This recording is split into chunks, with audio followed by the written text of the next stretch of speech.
ज्ञान YouTube channel में जुड़े हुए सभी सत्संगी जन एवं प्रबुद्ध श्रोताओं का स्वागत है।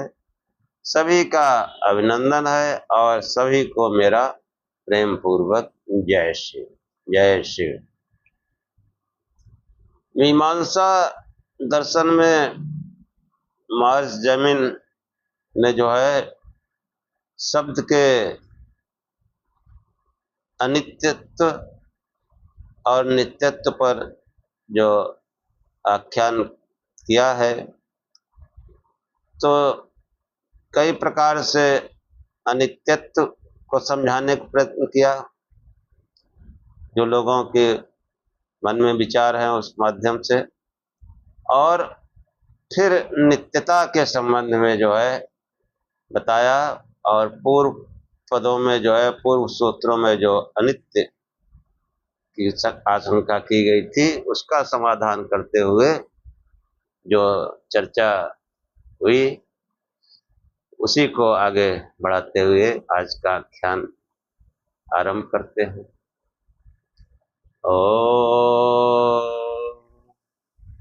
असतो मा सद्गमय तमसो मा ज्योतिर्गमय मृत्योर्मामृतं गमय। हे परम गुरु परमात्मन, हमें असत्य से सत्य की ओर ले चलो, अंधकार से प्रकाश की ओर ले चलो तथा मृत्यु से अमरता की ओर ले चलो। महर्षि जैमिन कहते हैं कि नित्यस्तु स्यात् दर्शनस्य परार्थत्वात्। नित्य तो ही है शब्द उच्चारण के परार्थ होने से। उच्चारण के परार्थ होने से शब्द नित्य है। शब्द का उच्चारण अन्य व्यक्ति को अर्थ विशेष का बोध कराने के लिए किया जाता है। यदि शब्द अनित्य है और उच्चारण के अनंतर तत्काल नष्ट हो जाता है तो अन्य को बोध कराने के लिए उच्चारण किया जाना ही व्यर्थ है। कोई बात कही जाती है, दूसरे को अर्थबोध हो जाता है। अगर वो अनित्य हो तो नष्ट हो जाएगा, फिर क्यों किसी को अर्थबोध होगा? हाँ, क्योंकि उस दशा में शब्द का उच्चारणता अन्य को बोध कराने में असमर्थ रहेगा। यदि उच्चारण के अनंतर भी शब्द रहता है, उसका नाश नहीं होता, तो अनेक बार उसके प्रयोग में आने से बोध कराया जाना तथा बोध होना युक्त है। शब्द को अनित्य मानने पर उसी शब्द के अनेक बार व्यवहार में अथवा प्रयोग में आने की स्थिति नहीं आ सकती। एक बार नष्ट हो गया दोबारा कैसे आएगा?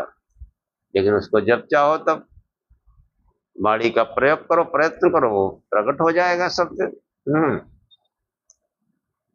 क्योंकि उत्पन्न प्रध्वंसी यानी उत्पन्न होते ही नष्ट होने वाला शब्द उच्चरित होने पर प्रत्येक बार नया होता है। इसी कारण इस पक्ष में एक शब्द का अनेक बार प्रयोग संभव नहीं, न वह किसी अर्थ का बोध कराने में समर्थ है। यह कहना भी युक्त न होगा कि बोधा आदि उस शब्द के सदस्य शब्दों का प्रयोग व व्यवहार अनेक बार पहले करते रहे। इसके अनुसार अन्य को अर्थ का बोध कराने का प्रयोजन शब्द को अनित्य मानने पर भी सिद्ध हो सकता है। शब्द का अर्थ बोध के साथ सांकेतिक कृत्रिम किसी के द्वारा बनाया गया संकेत किया गया वाच्यवाचक भाव संबंध सादृश्य मूलक माने जाने में कोई बाधा प्रतीत नहीं होती है। ऐसा जो है किसी ने संदेह किया, तो ये कथन जो है भाष्यकार कहते हैं कि ये कथन अयुक्त है।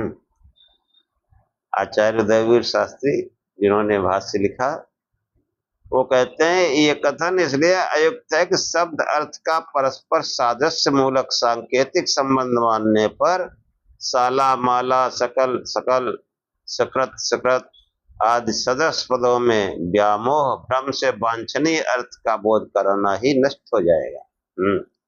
बहुत से शब्द ऐसे होते हैं जो देखने में एक जैसे लगते हैं, कि जैसे जो है सकल और शकल, शाला और माला। हाँ, तो ये जो है गोपद के अपभ्रंश रूप गावी आदि पदों से गाय प्राणी का यथार्थ बोध इन पदों के सादृश्यता मूलक पर आधारित नहीं है। प्रत्युत वक्ता गोपद के स्थान पर गोवी पद का प्रयोग करना जो है अविवांछित मानता है तथा श्रोता बोधा उसे उसी प्रकार समझता है। अनित्य शब्द मानने पर शब्द अर्थ के कृत्रिम संबंध तथा व्यवहार दोनों कार्यों का उच्चारण रूप एकमात्र प्रयत्न से किए जाने का कथन फिर अन्यान्य हो जाएगा। इसलिए शब्द जो है वो नित्य है। फलतः शब्द तथा शब्दार्थ संबंध को नित्य माने जाने पर ही शब्दोच्चारण अन्य व्यक्ति को अर्थबोध कराए जाने में सफल हो सकता है। सूत्रकार ने शब्द नित्यत्व के संबंध में आगे बताते हुए कहते हैं कि सर्वत्र योग पदार्थ सर्व योग पदार्थ, सर्वत्र मतलब सब गायों में गोपद का उच्चारण किए जाने पर युगपत एक साथ गोमात्र का ज्ञान हो जाने से शब्द नित्य है। किसी पद से उसके अर्थ का बोध होने के कारण अनेक कारण होते हैं। उनमें साधारण जन के बोध के लिए सर्व सुलभ साधन शब्द व्यवहार है। बड़ों में के परस्पर वार्तालाप के अनुसार सक्रिय व्यवहार के द्वारा समीप बैठा या खेलता हुआ बालक बड़ों के द्वारा उच्चारित पदों के अर्थ को जान लेता है। गाय लाओ कहने पर लाए हुए प्राणी को यह ज्ञान है तथा भैंस लाओ अथवा घोड़ा लाओ कहने पर जो है लाए हुए प्राणी को भैंस है अथवा घोड़ा है। इस प्रकार शब्द और अर्थ के नियत वाच्यवाचक संबंध को अनेक बार के व्यवहार से बालक जान लेता है। इसमें रहस्य है कि गाय लाओ कहने वाला वक्ता का तात्पर्य गोपद से गाय मात्र का निर्देश करना नहीं है। यह भी है कि चाहे जिस गाय को ले आओ। वो कैसी कैसी शंकाएं की गई। यह निर्देश उस समय एक विशिष्ट गाय के लिए किया जाता है, परंतु यहाँ भी गोपद समस्त गो जाति रूप अपने अर्थ में व्यक्ति को खो नहीं देता। यही कारण है कि दो चार बार उक्त वृद्ध व्यवहार को देखने के अनंतर बालक को फिर कभी ये बताने की आवश्यकता नहीं होती कि गोपद बोध्य पद जो है गाय है, घोड़ा नहीं है। ये बिना किसी बताए संसार भर की समस्त गायों को पहचानता है और ये भी जानता है कि इसका वाचक पद गो है। इससे स्पष्ट होता है कि गोपद जो है व्यतिरेक व्यक्ति विशेष प्राणी को कहने के साथ समस्त जाति रूप अर्थ को अभिव्यक्त करता है। गो गाय कहा तो सभी गाय हो गई उसमें सम्मिलित। हाँ, यदि शब्द अर्थ के संबंध को किसी व्यक्ति द्वारा किया गया कृत्रिम सांकेतिक माना जाए तो वह संकेत अंगुल निर्देश पूर्वक किसी विशेष गोपिंड व्यक्ति के प्रति ही किया जा सकता है। जाति मात्र के प्रति ऐसा निर्देश संभव न होगा। अतः शब्द अर्थ का संबंध नित्य और नैसर्गिक है। यही मानना न्याय है। हाँ, जो शब्द जो है सर्वत्र योग पदार्थ, सर्वत्र जो है ऐसा व्यवहार देखा जाता है। यदि शब्द को अनित्य माना जाता, भाष्यकार कहते हैं कि यदि शब्द को अनित्य माना जाता तो संकेत कर्ता ने जिस पद का अर्थ के साथ संबंध का संकेत किया वह पद उच्चारण के अनंतर नष्ट हो गया, तब संबंध का रहना भी संभव नहीं है और वह भी नष्ट हो गया। तब प्रत्येक बार गो पद के उच्चारण के साथ संबंध संकेत किए जाने की आवश्यकता होगी। क्योंकि प्रत्येक उच्चारण पर पद सर्वथा नवीन होता है जिसका अर्थ के साथ संबंध संकेत कभी नहीं किया गया।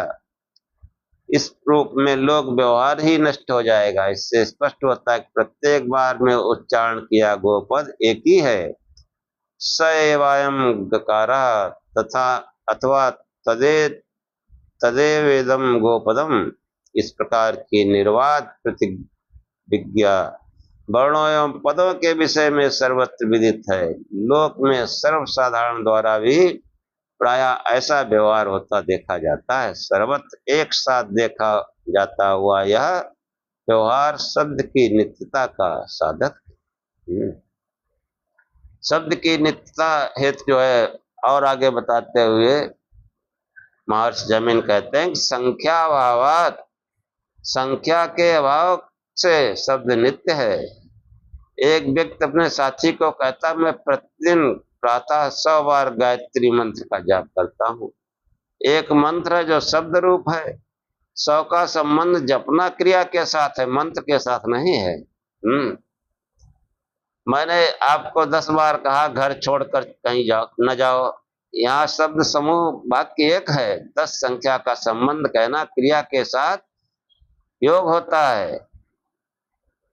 एक गो शब्द को अनेक बार उच्चारण करने पर व्यवहार में यही होता है कि गो शब्द अनेक बार कहा गया है। ये व्यवहार नहीं होता है कि अनेक गो शब्द कहे, हाँ गो गो गो गो गो कहते हैं। इससे स्पष्ट होता है शब्द स्थायी है, नित्य है। वह शब्द बार बार उच्चारित होता रहता है। कोई भी शब्द अपने पूर्व उच्चरित शब्द से भिन्न नहीं होता। हाँ गो अगर कहा तो बार बार गो ही कहा जाएगा, और चाहे जो कोई कहे हाँ गाय कहा तो गाय ही कहा जाएगा, तो नष्ट हो जाएगा तो फिर कैसे होगा। साधारण जन भी ये जानते हैं कि व्यवहार भी ऐसा करते हैं कि एक गो पद बार बार उच्चरित होता रहता है। शब्द की इस एकता को सादृश्य मूलक नहीं कहा जा सकता, क्योंकि प्रवक्ता व्यक्ति की जानकारी और व्यवहार में ये कभी नहीं सुना जाता कि प्रथम उच्चारित गो शब्द के सदस्य यह गो शब्द उच्चारण किया गया। हाँ सादृश्यता से भी नहीं कहा जा सकता कि जो है प्रत्युत जानकारी और व्यवहार यही रहता है कि यह वही गो शब्द है जिसे पहले उच्चरित किया गया था। शब्द की एकता को सादृश्य मूलक भ्रांति नहीं कहा जा सकता। वस्तुओं के भेद में प्रथम स्पष्ट ज्ञान होने पर ही भ्रांति हुआ करती है, परंतु गो शब्द अन्य गो शब्द से भिन्न है, इसमें प्रत्यक्ष आदि कोई प्रमाण नहीं है। तमाम तरह की जो है बीच बीच में शंकाएं भी समझाते हुए चलते हैं कि एक बार गो शब्द का उच्चारण करने के अनंतर जब कालांतर में दोबारा उस पद का उच्चारण किया जाता है, तब स्पष्ट ही दोनों उच्चारणों के अंतराल काल और पूर्व और पश्चात शब्द अनुपलब्ध रहता है। इस अनुपलब्धि का कारण शब्द के अभाव को माना जाए ये नहीं है, शब्द थोड़ा ही अभाव है। हाँ कारणांतरों से शब्द स्थायी व नित्य होना सिद्ध है। स्थायी पदार्थ यदि एक समय किसी कारणवश उपलब्ध नहीं हो रहा तो इतने मात्र से वो नष्ट हो गया या उसका अभाव हो गया, ऐसा नहीं माना जा सकता। यदि कोई व्यक्ति अपने अन्य किसी मित्र से मिलने उसके घर नहीं हाँ अब उसके घर जाता है, घर के पारिवारिक जन कारणवश कहीं बाहर गए हैं, वह उन्हें अनुपलब्ध पाता है, कुछ ही देर में वापस आ जाते हैं, तो क्या उनकी उस अनुपलब्धि से यह समझा जा सकता है कि वे नष्ट हो गए। हाँ वो कितने अच्छे ढंग से समझाया। और अब नए उत्पन्न हुए हैं ऐसा कदापि नहीं समझा जा सकता है। ठीक यही स्थिति शब्द के विषय में है। फलता स्थायी एक शब्द का ही अनेक बार उच्चारण होता रहता है। शब्द के भिन्न न होने से शब्द में द्वित संख्या का भाव है, एकत्व संख्या अखंड है या भेद की साधक न होकर बाधक है। शब्द के नित्यत्व में सूत्रकार ने कुछ और भी आख्यान दिए कि अनपेक्षत्वात् अपेक्षित ज्ञान न होने से शब्द के नाश का कारण का ज्ञान होने से शब्द नित्य है। कि जो है या एक व्यवस्था कि जो पदार्थ उत्पन्न होता है कालांतर में वो नष्ट हो जाता है, परंतु जिस पदार्थ को उत्पन्न होते हुए हम नहीं देख पाते, अर्थात जिसकी उत्पत्ति को हमने नहीं देखा, ऐसे पदार्थ को देखकर उसका विनाश का निश्चय हो जाता है। नए वस्त्र को देखकर नितांत ग्रामीण व्यक्ति ये जानता है कि धागों से सीधे आड़े संयोग से कपड़ा बना है। संयोग के विच्छिन्न हो जाने पर अथवा धागों के टूट जाने पर एक कपड़ा नष्ट हो जाएगा। यद्यपि उस व्यक्ति ने उसे उत्पन्न होते नहीं देखा, परंतु इसके विपरीत शब्द के विषय में व्यक्ति से किसी ने नहीं जाना कि ये शब्द उत्पत्ति कारण है और इसके विनाश से शब्द का विनाश हो जाएगा। शब्द विनाश के कारण उपलब्ध न होने से शब्द नित्य है, यह निश्चय होता है। जो है शब्द जो है वो उत्पन्न होते हुए थोड़े किसी ने देखा है और विनाश को भी होते हुए नहीं देखा है। हाँ, ये कपड़ा है, घड़ा है, बनता है, बिगड़ जाता है। तो ये जो है शिष्य जिज्ञासा करता है कि जो है शब्द की उत्पत्ति विनाश के कारण उपलब्ध नहीं है, या कथन संदिग्ध प्रतीत होता है, क्योंकि आंतरिक वायु वर्कज जब मुख्य कंठ तालु आदि स्थानों में अभिघात यानी संयोग विशेष करता है तभी शब्द का उच्चारण होता है। इससे स्पष्ट है वायु का संयोग शब्द की उत्पत्ति का तथा उसके अभाव अर्थात वायु का विभाग शब्द के विनाश का कारण है। आचार्य जो है इस जिज्ञासा का समाधान करते हुए कहते हैं कि प्रख्याभावाश्च योगस्य, प्रख्याभावात् यानी विशेष ज्ञान के अभाव से, संयोग से शब्द की अभिव्यक्ति में वायु संयोग विषयक विशेष ज्ञान के अभाव से यह जिज्ञासा उठी है। कि गत सूत्र में व्याख्या में जो है व्याख्याकारों के विवरण के अनुसार स्पष्ट होता है कि गत सूत्र में सूत्रकार ने शब्द का कोई उपादान कारण मानने की दिशा में शब्द विनाश का कोई कारण उपलब्ध नहीं ऐसा कहा है।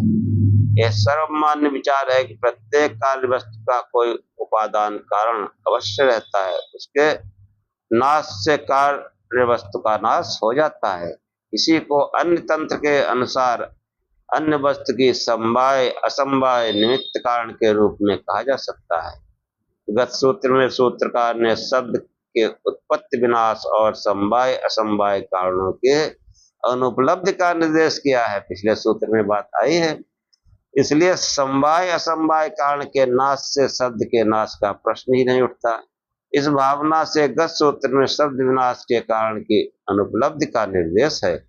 शब्द की अभिव्यक्ति में वायु संयोग का योगदान समवाय असमवाय कारणता के अंतर्गत नहीं आता। शब्द के प्रति संयोग साचिव्य की वास्तविकता को न समझकर जिज्ञासा की गई है।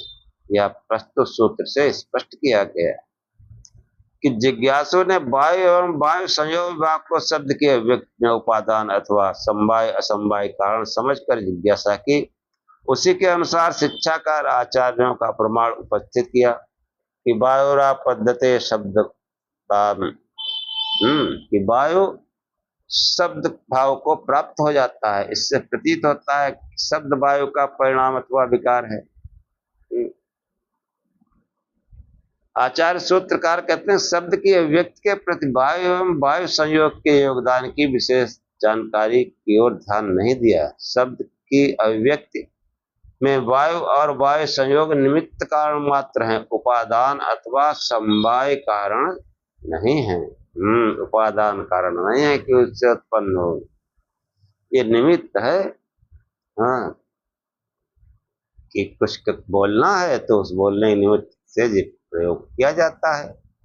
बाकी अंत का ऐसा यदि ऐसा होता तो शब्द वायु अवयवों का संगठन मात्र होता है, परंतु शब्द का ऐसा स्वरूप जाना नहीं जाता। ऐसे हवा संयोग से तो तमाम जो है ऐसे ही शब्द आते रहे, कहाँ आते हैं। वायु संयोग तो बराबर होता रहता है, वायु चलती है कहीं न कहीं बराबर और संयोग उसका होता रहता है। तो ये जो है वायु का ग्रहण त्वक इंद्रिय से होता है। शब्द वायु भी होता तो उसका ग्रहण त्वक इंद्रिय से होना चाहिए था, परंतु विपरीत शब्द का ग्रहण स्रोत इंद्रिय से होता है। जो नहीं होना चाहिए था, वायु का ग्रहण श्रोत इंद्रिय से नहीं हो सकता। इससे स्पष्ट होता है कि शब्द वायु का विकार या परिणाम नहीं है। उसकी अभिव्यक्ति के प्रति वायु निमित्ता की उपेक्षा नहीं की जा सकती। निमित्त कारण तो हो सकता है वायु, उसकी उपेक्षा नहीं की जा सकती, लेकिन उसका जो है उपादान कारण नहीं है। निमित्त है, बहुत से कोई प्रयोजन होते हैं, उसके उससे कुछ कार्य कर लिए जाते हैं, कुछ चीज बना ली जाती है। तो वो जो है निमित्त कारण होते हैं। तो ये जो है शब्द के नित्य होने में सूत्रकार ने प्रमाण का संकेत किया है। आगे जो इसका प्रमाण दिया है क्या, कि लिंग दर्शनाच, लिंग मतलब प्रमाण के देखे जाने से शब्द नित्य है, ये समझना चाहिए। कि वेदों में जो है इस तरह जो है वाणी को नित्य कहा गया। ये जो है इस तरीके के तमाम चीजें आए हैं कि जो है शिष्य जिज्ञासा करता है कि शब्द तथा शब्द अर्थ के संबंध को नित्य मानने पर भी विधि वाक्य को धर्म में प्रमाण माना जाना युक्त नहीं है, क्योंकि पद और वाक्य परस्पर भिन्न होते हैं। पद ही वाक्य नहीं होता, फलता एक पद मात्र से अर्थ ज्ञान से वाक्यार्थ ज्ञान नहीं होता। तब शब्द और शब्दार्थ संबंध का नित्य होना विधि वाक्य से धर्म ज्ञान की प्रमाणिकता को सिद्ध करना अशक्य होगा। सूत्रकार जो है शिष्य की इस जिज्ञासा को, हाँ, कि शब्द, क्योंकि वेद विधि वाक्य तो कई शब्दों से मिलकर बनता है, तो उस विषय में जो संदेह किया गया उसकी जिज्ञासा शिष्य की करते हुए आचार्य कहते हैं कि उत्पत्तो वा वचना सुरर्थस्यात् निमित्तत्वात्, शब्द व शब्दार्थ संबंध से उत्पत्ति यानी नित्य माने जाने पर भी न कहने वाले होते हैं। विधि वाक्य समूह यानी वेद वाक्य समूह धर्म ज्ञान के अर्थ वाक्यार्थ पदार्थ निमित्तिक न होने से पदार्थ ज्ञान से वाक्यार्थ ज्ञान भिन्न है, तथा पदार्थ वाक्यार्थ का निमित्त नहीं होता। इसलिए पदार्थ ज्ञान होने पर भी चोदना रूप विधि वाक्य धर्म की जानकारी देने में असमर्थ रहेंगे। जैसे अग्निहोत्रम जुयात स्वर्ग कामा, ये विधि वाक्य है, इसका अर्थ है स्वर्ग की कामना करने वाला अग्निहोत्र करे। स्वर्ग की कामना करने वाला अग्निहोत्र करे। विधि वाक्य का ये इतना अर्थ वाक्य किसी एक पद अग्निहोत्र जुआत या स्वर्ग कामा से अभिव्यक्त नहीं होता है। इसके अतिरिक्त इस वाक्य में अन्य कोई चौथा पद या निमित्त नहीं है जो वाक्यार्थ को प्रकाशित कर सके। ये विधि वाक्य पद समुदाय लोक में प्रयुक्त नहीं, जिसके वृद्ध व्यवहार आदि द्वारा वाक्यार्थ बोध हो सके। हाँ, यद्यपि अग्निहोत्र आदि पदों का पृथक व्यवहार लोक में होता है, इसलिए समुदाय का अर्थ किसी व्यक्ति द्वारा सांकेतिक माना जा सकता है जो अनित्य है एवं भ्रम आदि से ग्रस्त भी हो सकता है। इसके अतिरिक्त केवल वो अश्व आदि सामान्य अर्थ में प्रवृत्त होता है, इस तथा वाक्य की विशेष अर्थ में प्रवृत्ति देखी जाती है। इस पद और वाक्य की परस्पर भिन्नता स्पष्ट होती है। कि अनेक अर्थों में होता है, तो इस चीज की भिन्नता है। ये जो है कि पदार्थ वाक्यार्थ का बोध नहीं करा सकता, क्योंकि इसका परस्पर कोई संबंध नहीं है। यदि बिना इस संबंध के बोध कराना स्वीकार किया जाए तब तो किसी एक पद का अर्थ ज्ञान कर लेने पर सबका बोध हो जाए। हाँ, नाना प्रकार के तर्क कुतर्क हैं। तो ये जो है पदार्थ से सर्वथा भिन्न है वाक्यार्थ, यह निश्चित समझना चाहिए। इसलिए वाक्यार्थ को पदार्थ से उत्पन्न हुआ नहीं कहा जा सकता, तो कई पद समूह मिलकर फिर वो कोई किसी प्रयोजन से वो उनका वाक्य बनता है। ऐसा तो है नहीं चाहे जो कुछ लिख दो वाक्य बन गया, जो निरर्थक हो जाएगा वाक्य। तब अगत्या वाक्यार्थ को कृत्रिम और पुरुष विशेष द्वारा सांकेतिक माना जा सकता है। लोक में सभी पद समुदाय पुरुषकृत देखे गए हैं। अग्निहोत्रम जुवात सर्ग कामा इत्यादि विधि वाक्य भी सब पद समुदाय हैं, अतः इन वैदिक वाक्यों को भी पुरुषकृत माना जाना उपयुक्त होगा। आचार्य सूत्रकार ने इस जिज्ञासा का समाधान करते हुए कहा कि तद्भूतानाम के अर्थेन समाम्नायोर्थस्य तन्निमित्तत्वात् उन निश्चित अर्थों को व्यक्त करने में समर्थ पदों का क्रियावाचक पद के साथ पाठ संगत उच्चारण देखा जाता है। अतः क्रियावाचक पद के साथ पद समुदाय वाक्य के अर्थ को का बोध होता है, क्योंकि वाक्यार्थ के पदार्थ ज्ञान निमित्त होने से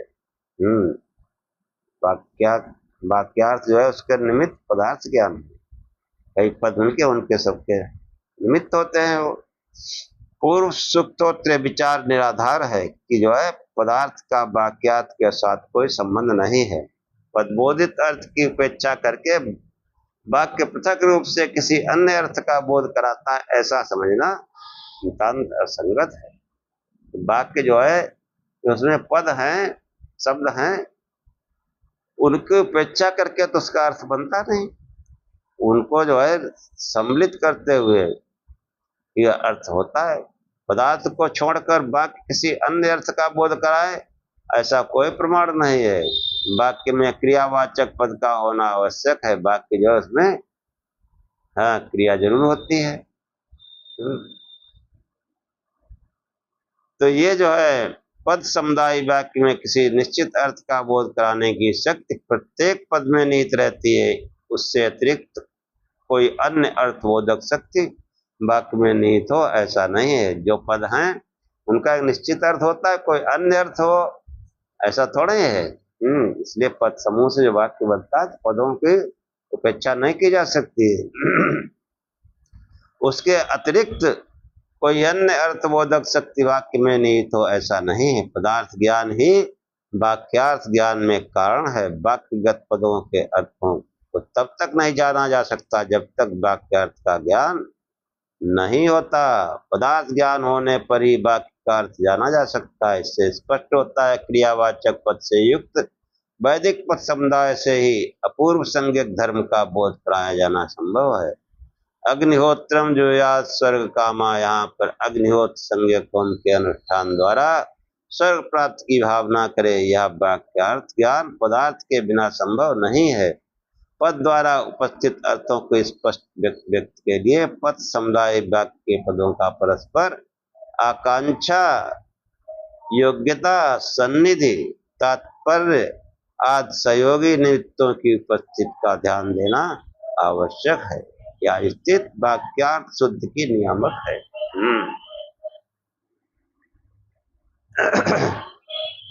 शिष्य जिज्ञासा करता है कि लोक में पदार्थ ज्ञान से वाक्यार्थ ज्ञान वृद्ध व्यवहार आदि द्वारा होना संभव है, पर वैदिक वाक्य में यह कैसे होगा? आचार्य सूत्रकार ने समाधान किया, कहते हैं कि लोके सन्नियमात प्रयोग सन्निकर्षा स्यात्। लौकिक वाक्य में प्रमाणांतर से ग्रहित अर्थ की व्यवस्था से वाक्य के प्रयोगकार पुरुष के साथ संबंध होता है। लौकिक वाक्यों में प्रत्यक्ष आदि प्रमाण के द्वारा पदार्थ का ज्ञान हो जाता है, तब आकांक्षा आदि के द्वारा पुरुष द्वारा पद समुदाय रूप में अर्थबोध के लिए उनका प्रयोग किया जाता है। इससे लौकिक वाक्यों में पुरुष का संबंध स्पष्ट है, परंतु वैदिक स्वर्ग आदि अर्थों में प्रत्यक्ष प्रमाणों की प्रवृत्ति जो है न होने से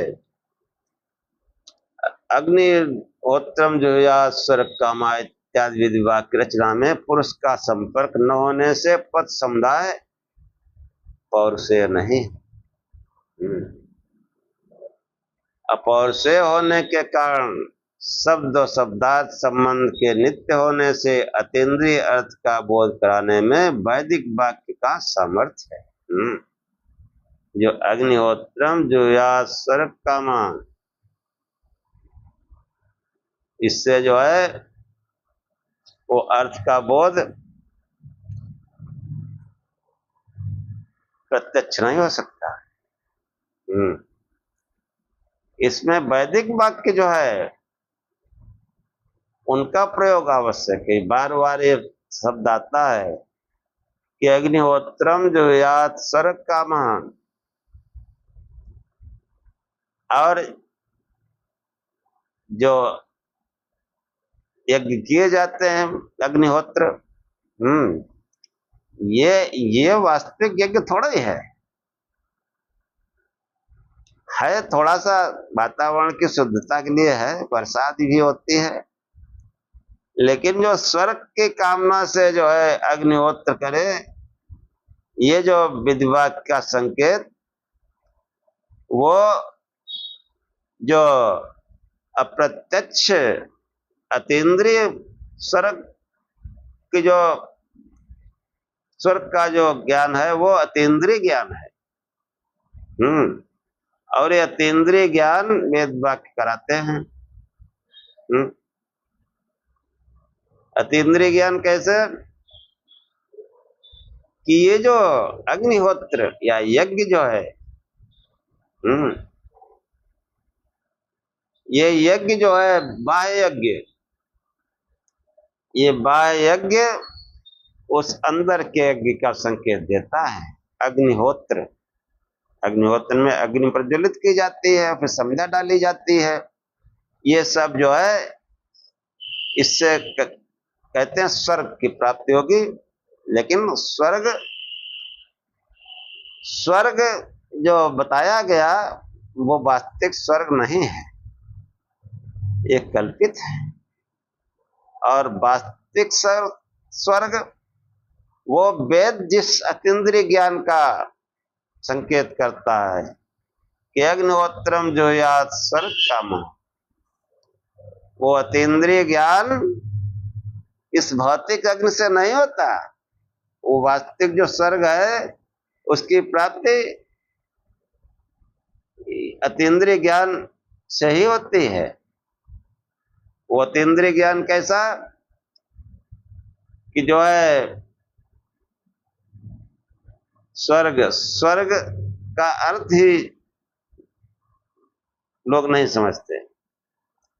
स्वर्ग की कामना यही करते हैं कि दान पुण्य करो, यज्ञ करो, और फिर वो जैसे इंद्र का दरबार लगा है, हाँ नाच गाना तमाशा हो रहा है, हाँ किसी जो है मजहब में कहा गया कि बात कर हो रहे हैं, हाँ वही जो है पौराणिक ज्ञान में भी वहां भी अप्सराएं नाच रही हैं, उनके साथ आनंद लो, यही स्वर्ग है।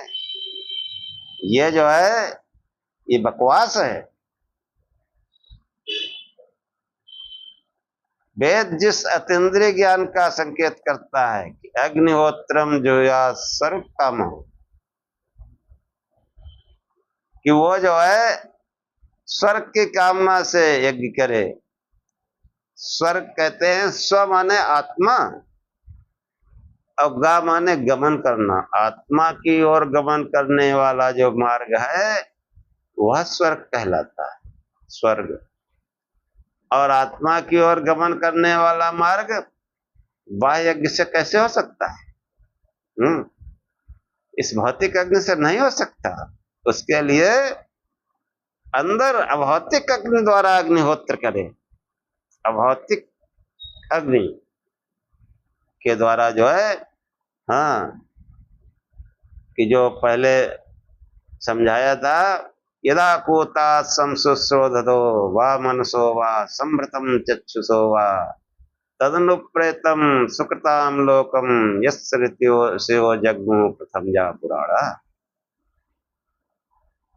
यदा कोतात यानी आत्म इच्छण से, आत्मचिंतन से, उस आत्म तत्व के ध्यान से संश्रुत, संश्रुत मतलब भली प्रकार से वो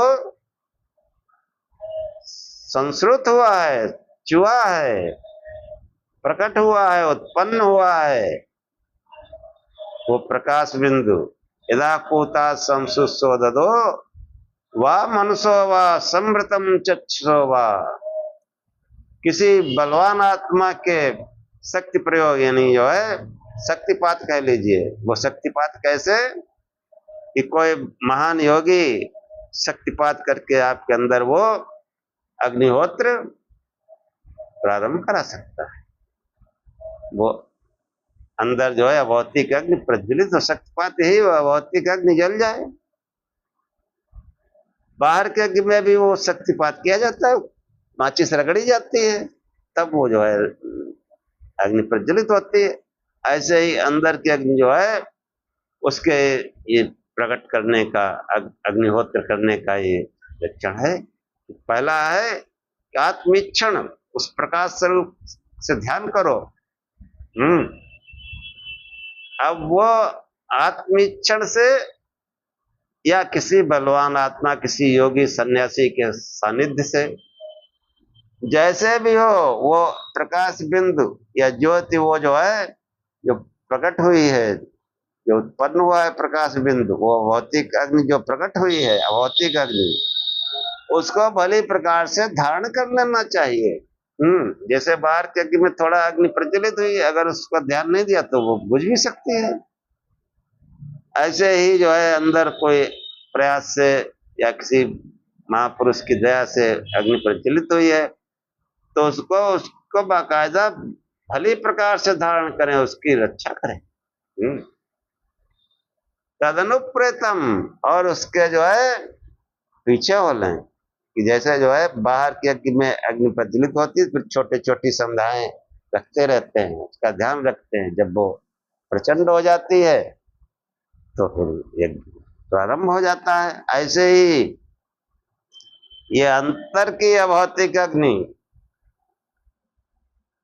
ये जो है जब प्रकट होती है तो ये स्वर्ग की कामना, स्वर्ग चाहने वाले, यानी स्वर्ग की ओर जाने वाले, आत्मा की ओर जाने वाले मार्ग को स्वर्ग कहते हैं, आत्मा की ओर जाने वाला मार्ग। और उसमें ऐश्वर्य फिर प्रकट होते हैं।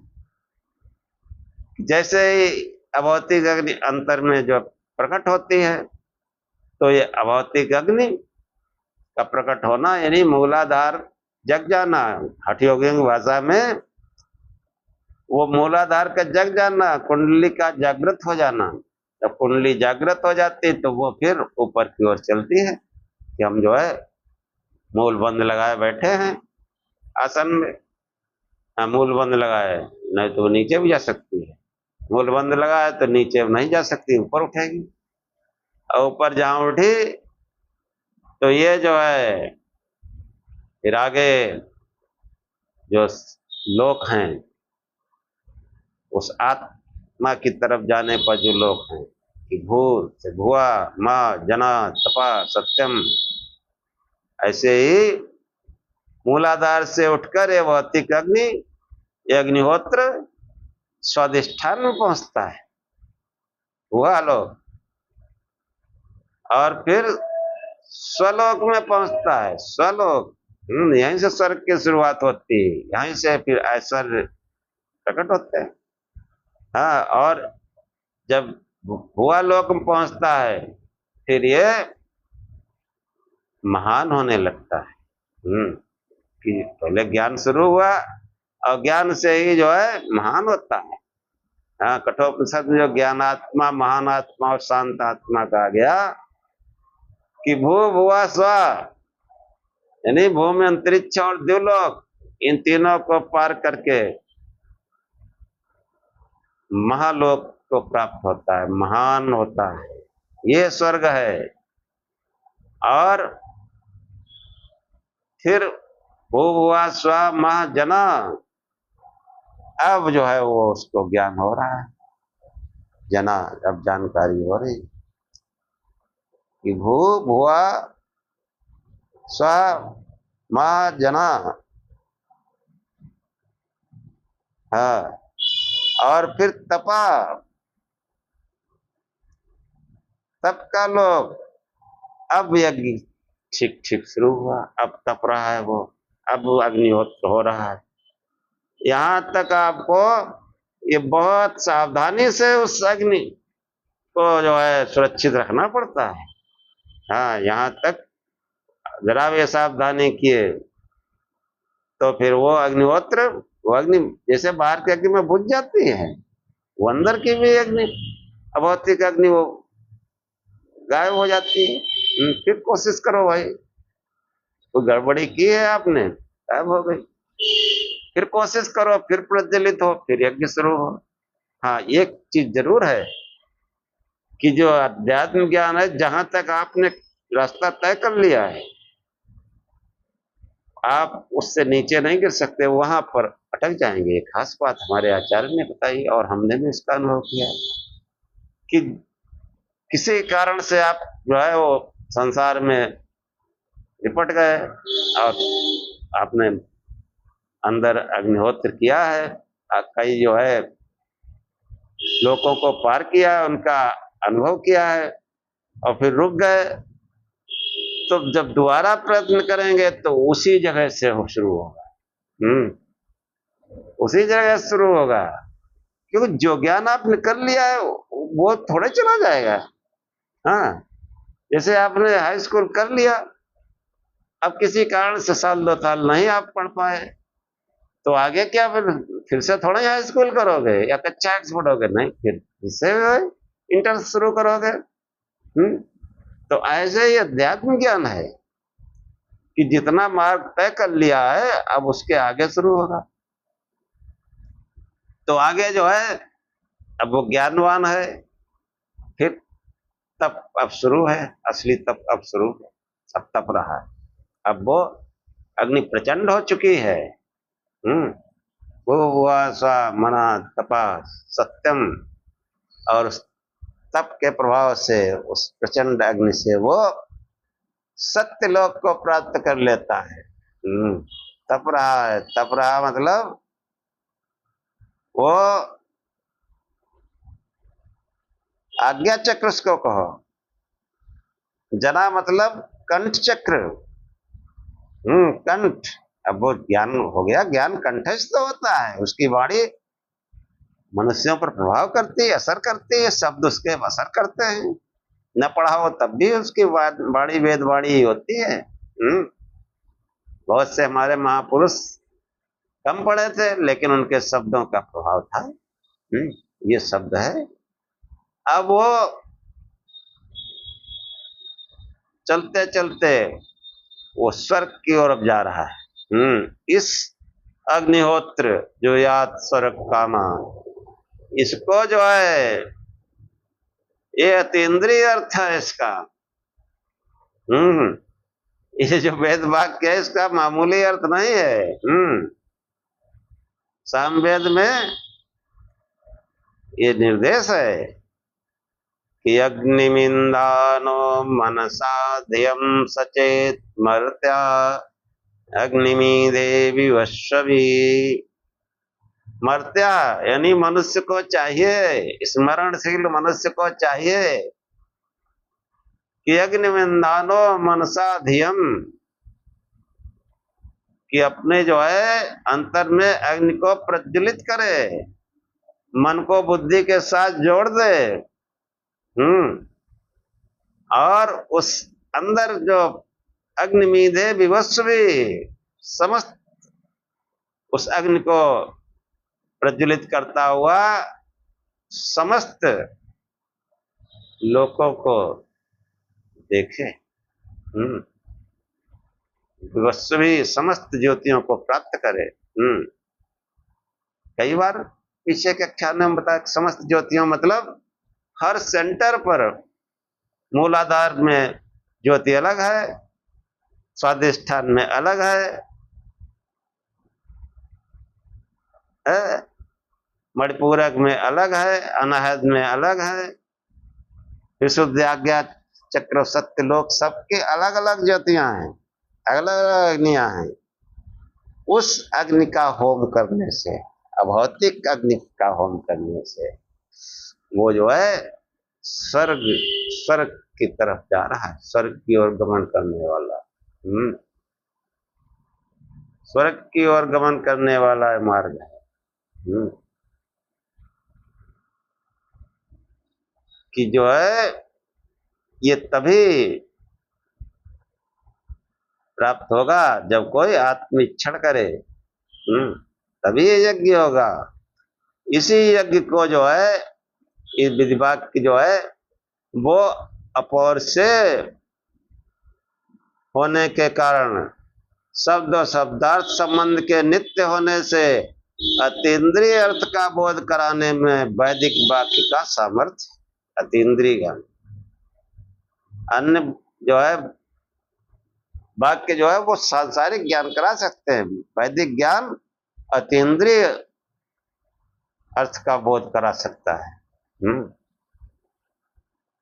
तो जो है अतीन्द्रिय ज्ञान कैसे होंगे, तो वो अग्निहोत्र करो। अग्निहोत्रम जो यात स्वर्ग काम, उस आत्मा की कामना करो। स्व स्व माने आत्मा, उस आत्म स्वरूप की, आत्मा परमात्मा की इच्छा करते हुए ध्यान करो। और शब्द शिव भी शब्द है, जो हमारा जो है भगवान में जो है ईश्वर प्रधान समर्पण करता है स्वतः, और उस समर्पण भाव से अग्निहोत्र प्रारंभ हो जाता है। इसलिए शिव शिव जपो और ध्यान करो, फिर वो अग्निहोत्र प्रारंभ हो जाएगा, स्वर्ग की ओर चल पड़ेंगे, फिर स्व पे पहुंच जाएंगे अपने स्वरूप। इसलिए शिव शिव जपो, प्रकाश स्वरूप से ध्यान करो। और इसी के साथ आज का आख्यान यही समाप्त करते हैं।